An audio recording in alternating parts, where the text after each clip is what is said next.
Hello, everyone, and welcome to CE Institute. My name is Selena Belisle. I am the founder, and I'm also one of the approved CE providers here at the school where I teach orthopedic cupping massage. Now, I'm often asked how I sanitize cups. In orthopedic massage, we use the plastic pump cups because this is one of the few cupping methods where you can actually apply a specific amount of pressure to the client's soft tissues. If you're using an accordion cup or one of the silicone cups or fire cupping, none of these allow you to adjust the pressure once the cup's on the client. With the plastic cups, you can start with minimal pressure. And if the client wants more, you can just simply use the pump to apply more pressure. With the other types of cups, once the cup is on, there's no increasing the amount of pressure. You can, of course, increase the intensity by manipulating the cup.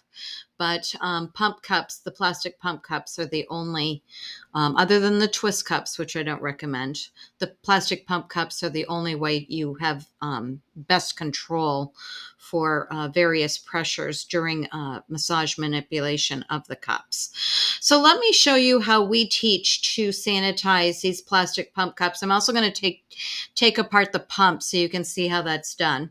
Before I started here, this is my transfer towel of the cups that I was using during a session.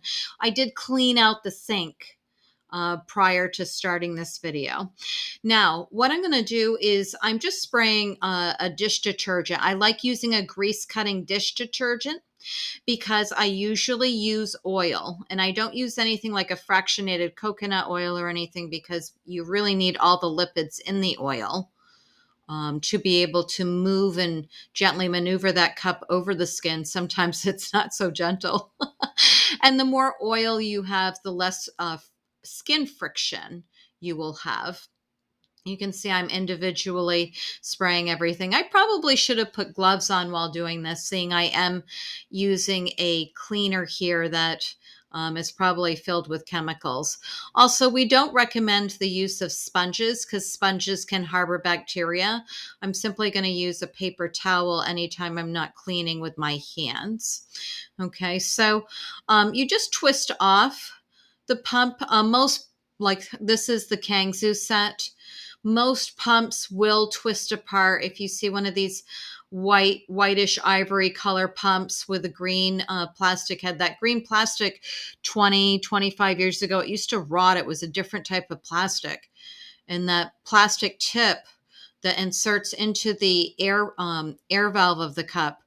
If you have an old Kangzhou set and your green tip is rotting and cracking, you just need to buy a new set. These Kangzhou sets run from, I mean, you can get a 7-piece set for like $12, and that's how you get a new pump. They don't sell the pumps individually.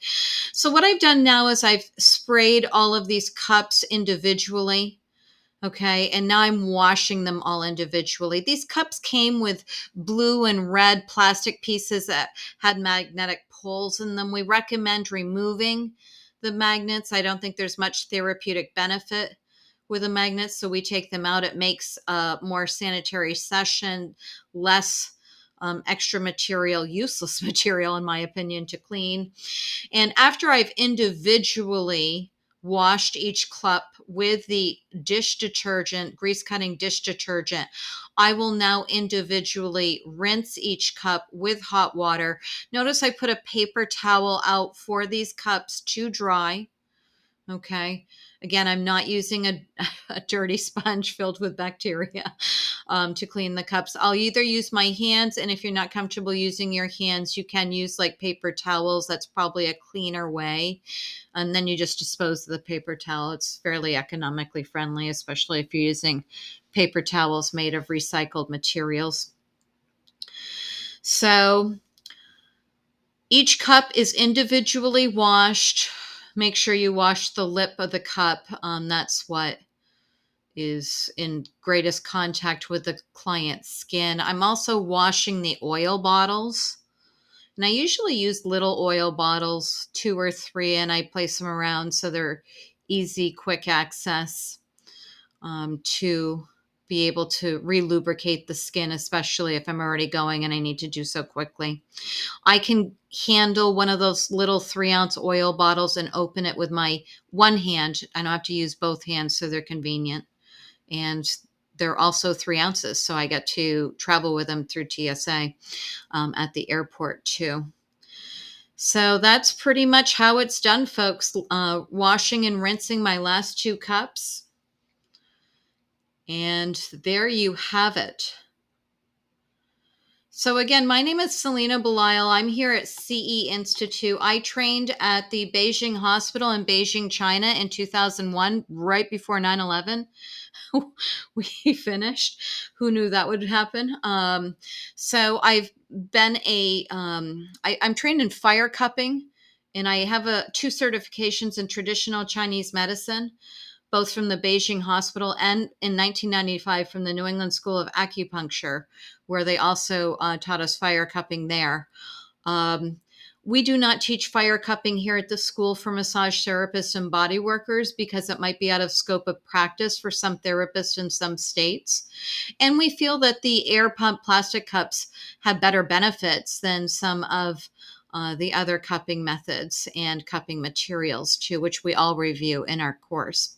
So if you want to learn more, we do have a YouTube station here. There are other technique and theory videos in multiple modalities. You can learn a lot more free training here. We have a Facebook, a Twitter, and a social media.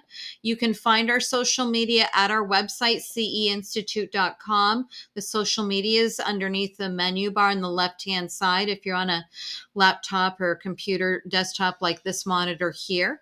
And if you want to learn more about cupping, you can sign up for our cupping training. We teach in person, live at the university in downtown Miami. And we also teach live interactive webinars, and we also have some pre-recorded training as well.